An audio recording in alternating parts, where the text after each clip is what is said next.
this is Sean McGarry coming to you live from Cincinnati, Ohio, home of the music salon where great things happen. And today we're going to have Barre Chord Bootcamp. We are going to take all the mystery and mystique out of bar chords, and you're going to master them once and for all in this lesson. I've been teaching forever, and it's still a problem for a lot of people. Bar chords. A lot of people come in and have been playing for years, and they just don't have the bar chords down. And to me, it's the absolute most fundamental thing you have to learn to play this instrument is the bar chords. I've done a lesson before. I'll do more on it. But today I want to call this Barre Chord Bootcamp and really just break this down and demystify what these things are and just really break it down. So, if you're already proficient at bar chords, you might want to move along or fast forward or maybe just review it. But this is for people that really don't know the shapes of the bar chords, how to name the notes, how to figure them out up and down a neck. So let's dive right into it.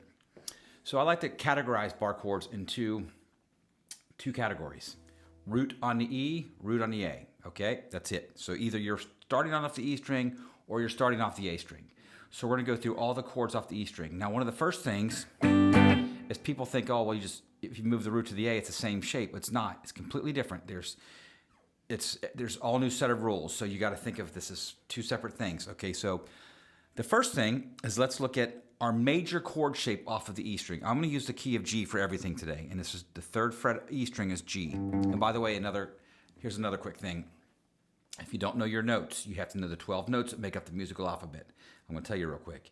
A sharp, B, C, C sharp, D, D sharp, E, F, F sharp, G, G sharp. Just think of A, B, C, D, E, F, G. Put a sharp after everything except for B and E. Just remember the word B. Okay, that's my gospel rule. I tell everybody that. A, B, C, D, E, F, G, sharp everything but the word B, B and E. So, if this is your E string, which it is, if you don't know your notes, that's okay. If you have to count up, do it. Well, look, if this is E, the next note in the musical alphabet will be the first fretted note. So E, F, F sharp, G. So I know this might be basic for some, but some people don't know all this stuff, and I want to make sure that you understand this because, like I said, this is boot camp, and we're going to learn all this stuff today. So the first shape is off the E string. That means I'm touching the third fret low E string. I'm hitting all 6 strings. Now, I think where some people get confused is when we say, well, it's the E shape. If you look under here, that's an E chord. Now look, let's play an E major chord. Okay, so if you're on this channel right now, you most likely know how to play an E chord. Now, what if we played it with these fingers? Now, normally I wouldn't do that, probably most of the time, but it's still an E shape. So what we do is we take that E shape and we can move it anywhere. Again, my home today is between 3 and 5. So I lay that E shape down. I cover all 5 strings, or all 6 strings. Look at this. That's my major bar chord with the root on the E string.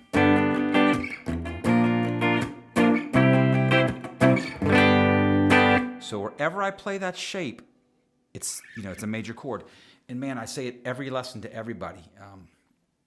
Learning this instrument is you're memorizing, you're learning patterns and shapes, and you're copying and pasting. I mean, that's kind of the gist of it. It's no different from the kid in school. You learn this as a circle, this is a triangle, except now we get to paste these shapes up and down the neck. So wherever off, so now if you can play one position, this is G, you can now play it in all 12 keys. F, and the root note will name the note, the key you're in. So F, F sharp, G, G sharp, A sharp, B, C, C sharp, D, D sharp, E, starts over. Okay, that's one. That's the major chord. Let's continue on here. I'm going to review a lot as we're going today, but there's a lot to get into. So that's our E major. Now if I take my middle finger off, well, look, there's an E minor shape under there. Look, here's E minor. Right? Now if I play that E minor shape right there and lay the bar on top, now there's my minor, so that's G minor. So it's real easy. Major, minor, major, minor.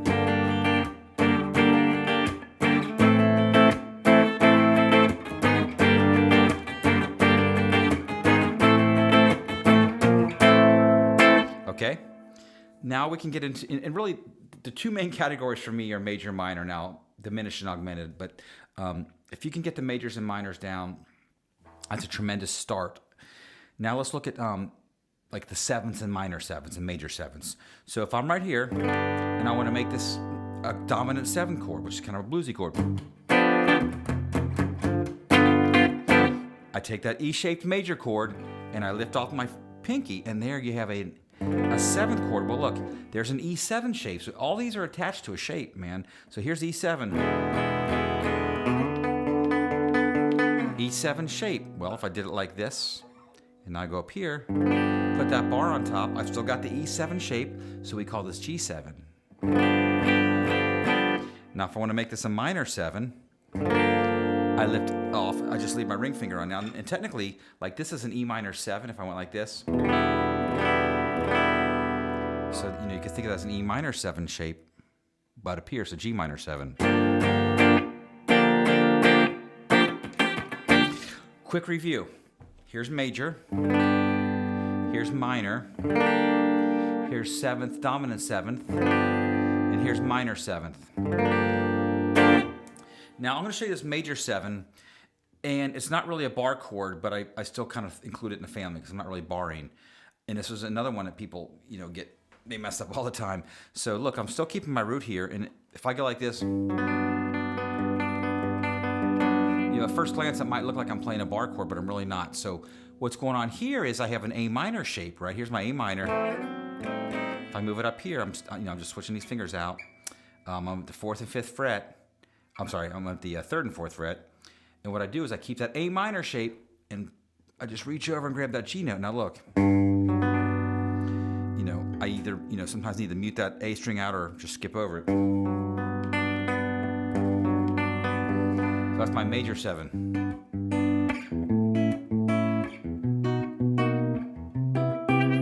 So again, technically not a bar chord, but I like to throw it in there because that's usually the way I'll play it off the E string, is like that. Okay, now we'll come back to that. So let's go to the A string. So we're taking all the chords we did, all the families of chords, major, minor, 7th, minor 7th, and major 7, and we're going to move everything starting off the A string. So right now the string doesn't exist. And I'm going to show you my biggest pet peeve, and any of my students will tell you this. When I see people going like this, when you're playing a bar chord off that A string, don't touch the E string. A lot of people do that. A lot of pros do that. To me, it's not right. Now, sometimes it's cool for effect, but you want to hear the root note first. I mean, that's why we think about these chords. Now, somebody might disagree with me, but hey, it's free world. That's my opinion. That's what I think about that chord. So there you go. You can disagree with me, but that's okay.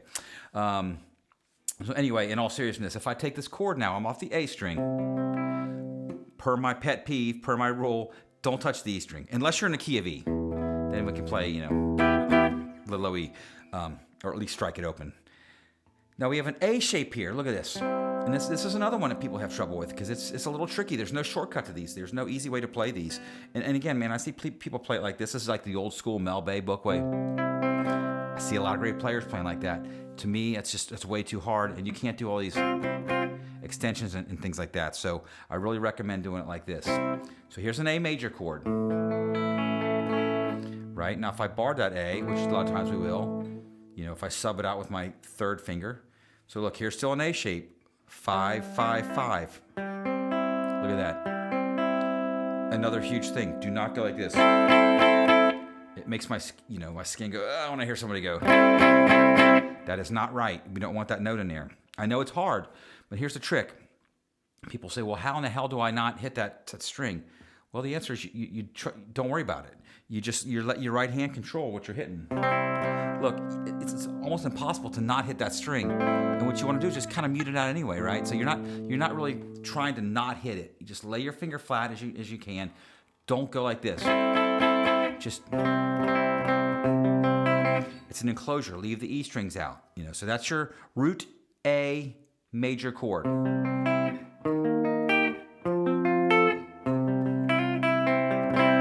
Okay, now let's make that minor. So now, the rules it's all right here, these shapes. So now I'm going to make it an A minor shape. Look, here's my A minor. Well, if I use these fingers to play the A minor shape, look, it's A minor. Move it up here. Now I'm going to lay my bar on top, and now I am going to hit that high E string, but still not the low E string. I'm hitting these 5 strings. Check it out. So wherever I play that, I've got an A minor shape. I'm barring 5 strings across,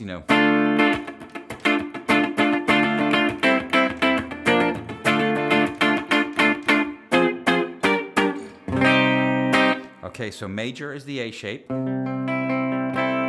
minor is the A minor shape. Now let's go ahead and right here dive into the minor 7. Look at this.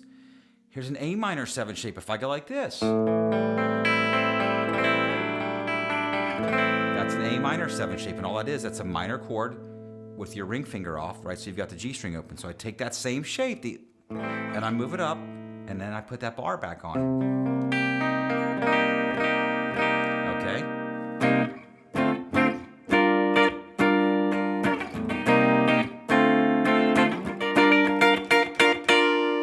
And there's not a whole lot of difference in sound between the minor and the minor 7. Some people say, I can't tell a difference. It's a slight difference, but it's in there. A little more colorful. So, and then the next chord I want to show you is the dominant 7, or the 7th chord. And again, it's got a shape attached to it. So here's my A7 shape. Right, A7. If I played it up here with these fingers, see that? I've still left the A7 shape on there. I'm just barring across. And the last one I want to show you is the major 7. Okay, look, if I go like this. Excuse me. Here's an A major 7. And, excuse me, that's not super common chord when you're learning the guitar. But hopefully, when you've been playing a while, you've learned some of these shapes.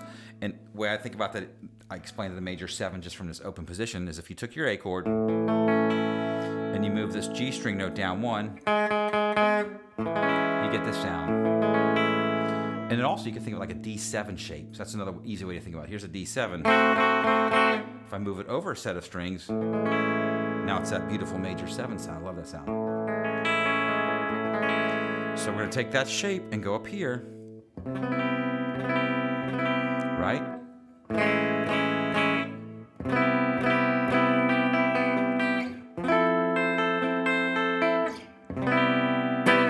Okay, so let's do a quick review. On the A string, here's our major chord. Right? 5 strings. We're not 4 strings. We're not hitting either E string, and we've got the A shape with the enclosure inside of the 2 E strings. So I'm going. Our minor shape, C minor, has the A minor shape on top of it. The minor 7, take your pinky off, and now you've got the minor 7 shape on the top of the bar. C minor 7. And honestly, like, that's not that irrelevant, but it's like, just remember these shapes and then attach them, assign them to a root note. And I'll talk about that in a minute. Okay, then what did I do? I forgot the dominant 7 chord. That's the A7 shape. And then from there, if you add your middle finger, that's your major 7. Right? And you got to know these sounds. You got to know the difference between a major 7 and 7. It's drastic. It's night and day. It's one note, but it's night and day. And, I'll go through a couple examples here of these chords. So, that's my recommendation is you got to know the bar chords, because then you can play, well, first of all, you can, play in all 12 keys. You can move around.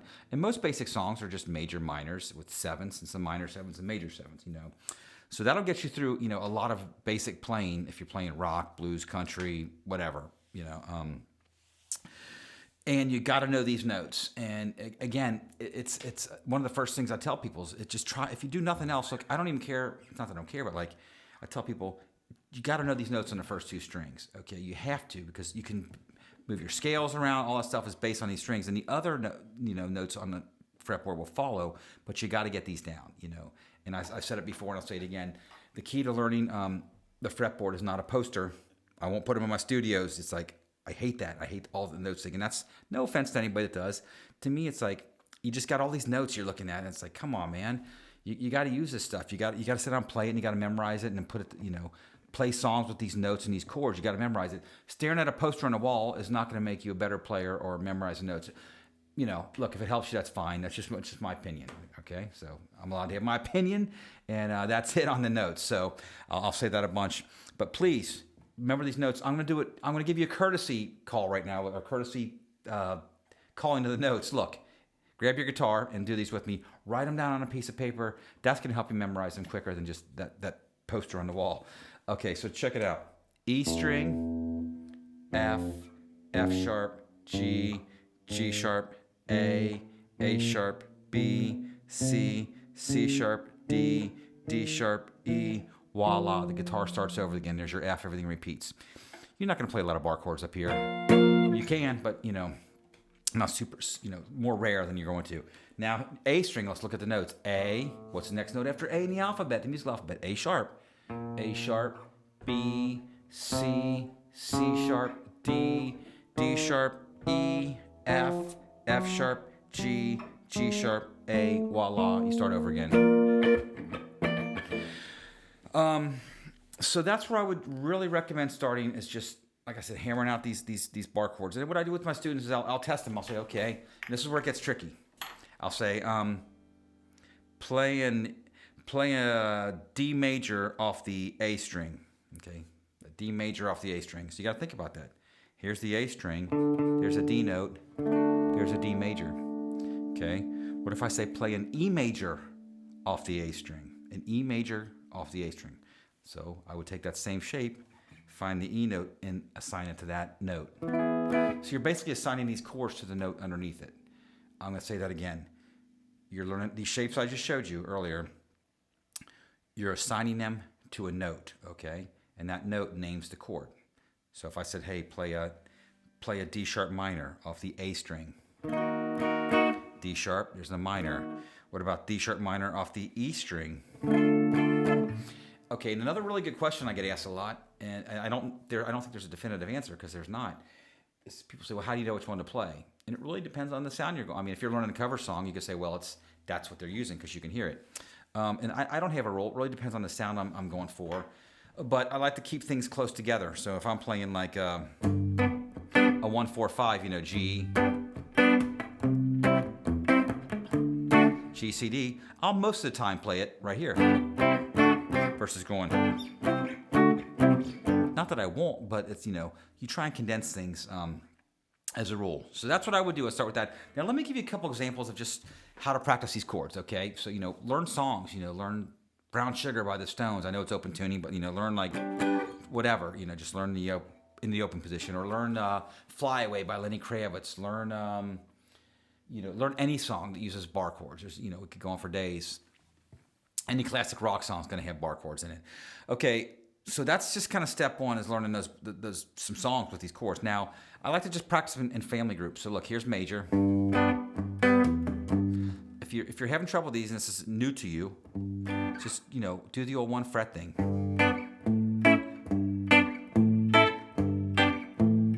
Move the same shape, just up and down. Then add some other stuff in. Do it over here.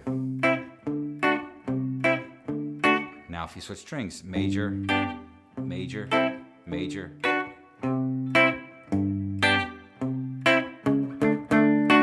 So I'll just start off with that. I might throw a minor in there. I might go.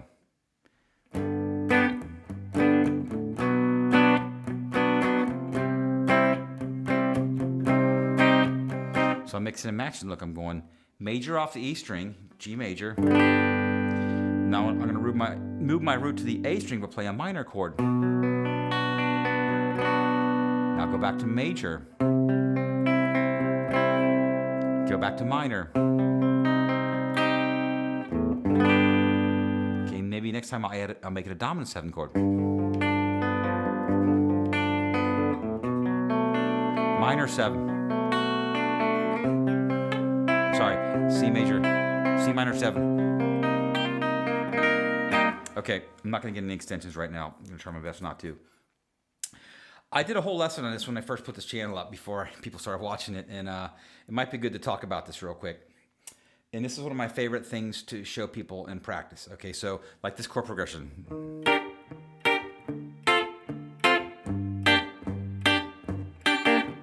A million songs.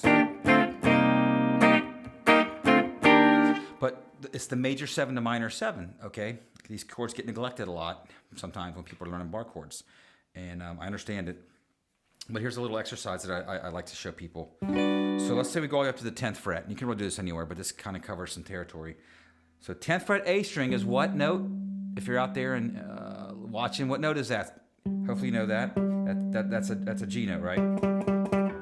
Okay, so I'm going to take this and make a major 7 on top of that. So here's our G major 7 chord. Okay, now bear with me for a second here, folks.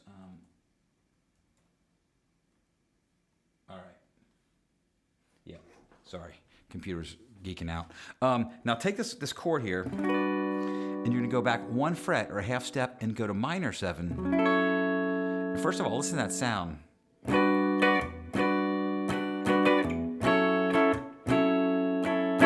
That's smooth, that's funky, right? So that's a really cool sound. Now the little exercise is to go like this. Major 7, minor 7, we're going chromatically. Another half step to major 7, half step to minor 7, and we're gonna repeat all the way down, so check it out.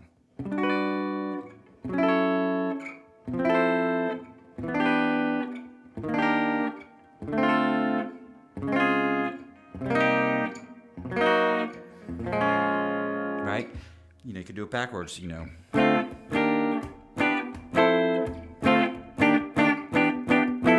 But you're just practicing, you know, going from the major 7 to minor 7. It's a really good exercise and super cool sound.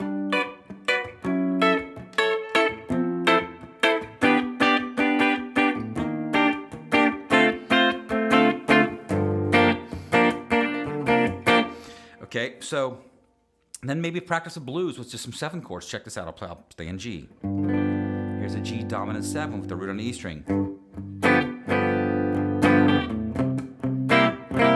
There's a C7 with the root on the A.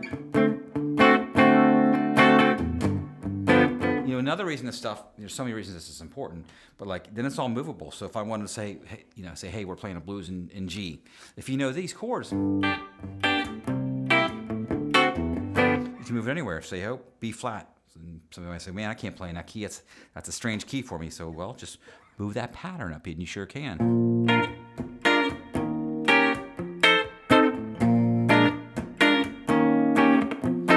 So, you know, there's no shortage of chords and exercises and things like that. So, folks, I hope this helped you out. I'm sure this won't be the last time I talk about bar chords, but this is kind of Barre Chord Bootcamp. This is really the ins and outs of what bar chords are, the shapes that are underneath it. Rewind it, watch it. This is the key to getting to the next step. You know, I'm sure for a lot of you watching this, you're probably beyond that, and that's okay too. Sometimes it's good to get a refresher course. But this is really geared toward people that are having trouble understanding the bar chords. You know, might be hard for some, might be easy for some, but I think it's a super important topic. I don't know how much it gets talked about with other instructors on YouTube, but I definitely want to place a lot of emphasis on it because I base a lot of things off these bar chords. You know, like sorry for rambling on here, but you know, whenever you're playing these chords, you know, and I've talked about this in my other videos, you'll find it, but you know, I'll go over it again. Like if I'm playing this chord right here, it's a major. Well, from this particular bar chord, now I can go A major scale, I can go A major arpeggio, I can go minor scale, minor arpeggio. You know, you get the idea. I can do that off of every family of chords and shapes. So uber important. So thank you so much for watching this video. I hope you got something out of it. Please hit the like button, subscribe. We're growing every day. It's becoming super, super awesome on here. And you guys are awesome. Thank you for the comments. And if you have any questions, leave them below. I'll do my best to answer it. And stay tuned for the next video. Have an awesome day, everybody. Thank you.